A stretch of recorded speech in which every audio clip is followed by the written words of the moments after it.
Yeah, he's shooting. Dispatch, he's shooting at us. He's shooting at us. Off the sunroof. Slow down. Back up. Get off the ground! Let me see your hands! On July 8th, 2025, police were brought to Prospect Avenue in Warren, Michigan, after a domestic violence report involving 32-year-old Rakim Wright. Wright led police officers on a high-speed pursuit into Detroit, finally coming to an end in the backyard of his mother's house. God, bro. Sheila, they just shot Rock. Here in the backyard, Sheila. Your baby's in the backyard laying on the ground, Sheila. He ain't have nothing. They shot your baby in the backyard. I've seen him for no reason. Y'all open fire in the middle of a neighborhood, nobody got no weapons on them. Witnesses say they heard 5 gunshots before seeing Wright collapse to the ground. But the tragedy didn't stop there. Neighbors, friends, and family insist Wright wasn't armed and was taken down for no reason. Our coverage is made possible by Morgan & Morgan. If you've been seriously hurt, your injury could be worth millions, and you might never know unless you fight for real justice. Many insurance companies offer less, a lot less than you deserve, but Morgan & Morgan doesn't settle for lowball payouts. They fight to get what victims truly deserve. Just in the last few months, a $12 million verdict in Florida was 34 times more than the top insurance offer, and another $26 million case in Philadelphia paid out more than 40 times higher. The team at Morgan & Morgan is ready to help, with over 1,000 attorneys operating in all 50 states. You can check if you have a case right now, even from your phone, in just minutes. And their fee, it's absolutely free unless you win. If you ever got seriously injured, your case could be worth millions. You're just a few clicks away from potentially changing your life and getting the justice you deserve. You can go to forthepeople.com/MidwestCrime, found in the description, or by scanning the QR code on screen from your phone's camera. Police, on the other hand, claim Wright ended his own life with a single shot. The conflicting accounts drew attention, with media swarming the neighborhood, searching for answers about what really happened that night. Came over here and said he shot it out with them. No casings, no guns found on him. But they hit him with headshots. And I was on my porch, and I heard all the gunshots, and I seen all of that, and it's not right. They murdered. They cannot tell you that he had a gun. They cannot tell you that he was shooting at them. They cannot tell you, and even domestic violence is not a cause to shoot somebody and kill them. A few days later, Warren police held a press conference to show the public what they called proof of their version of events, releasing body-worn camera footage in an effort to settle the growing doubts. We felt that given the narratives being circulated in the media that are so grossly incorrect, that it was of the essence to get this press conference done today. They also released full 911 call audio, hoping to shed more light on what led to the fatal shooting and to try and quell tensions already rising in the city. Can I have a police officer dispatch to my location, please? Yeah, what's going on? My boyfriend has choked me. My house on fire. He set my house on fire. What's your address? He set my house on fire. What's your address? What is your address? He set my whole house on fire. Go with your address again. Why is he doing it? 250 David 50 David 51. If you can head for a 1016 at Prospect. Got a female saying that her boyfriend is trying to set the house on fire. There is an alarm going off in the background. When officers arrived, they spoke to Wright's girlfriend to get her side of the story.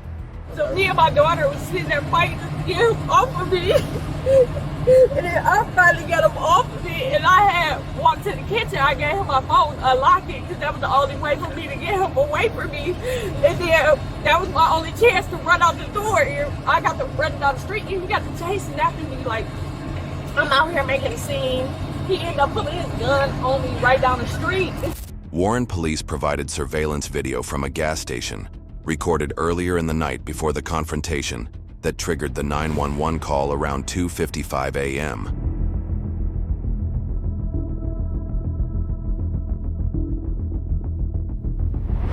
In the footage, Rakim Wright is seen walking through the station.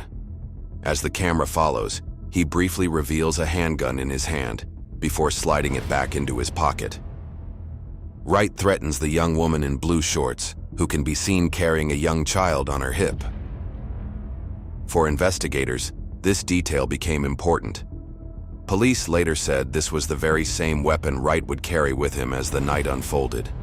Fearing the situation could spiral further, officers followed investigative leads that brought them near Van Dyke Avenue and McNichols Road in Detroit, where they spotted Wright behind the wheel of a Chrysler sedan. When they tried to stop him with their lights and sirens activated, Wright refused to pull over, sparking a chase. We're good. On Van Dyke. All right, Anderson's got a southbound Van Dyke. Continuing southbound, he's taking an eastbound shot here. I'll give you the street in a second. What is it? Grinnell. Eastbound Grinnell. Northbound, going through the alley, going back northbound.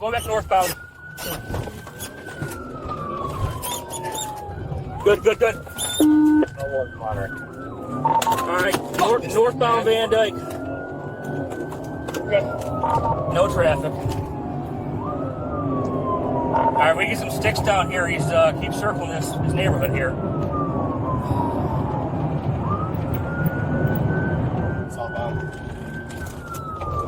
Southbound French.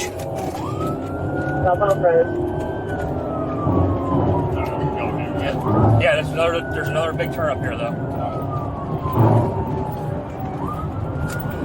Right curve at the end, big time. Be careful up here. What do you say? Big curve down here. Go. He knows it. These fire shots? I can't. All right, hold on. Yeah, he's shooting. Dispatch, he's shooting at us. Out the sunroof. Slow down. Back up. Shots fired. Stop. Slow down. All right, so he's slow. Northbound. All right, he's going back northbound.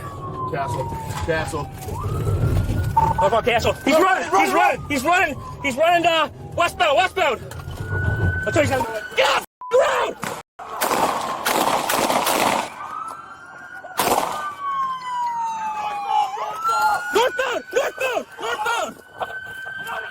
Northbound through the yard. Northbound.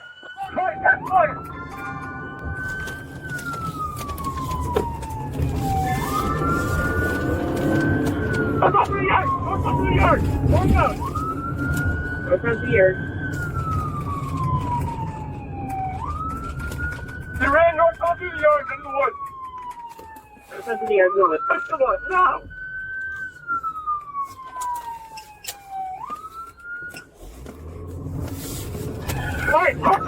As officers approached, Wright lifted the pistol toward himself, and a single shot rang out. Please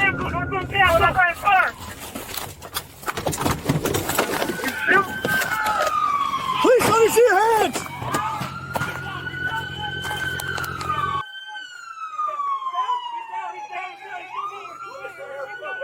Let me see your hands!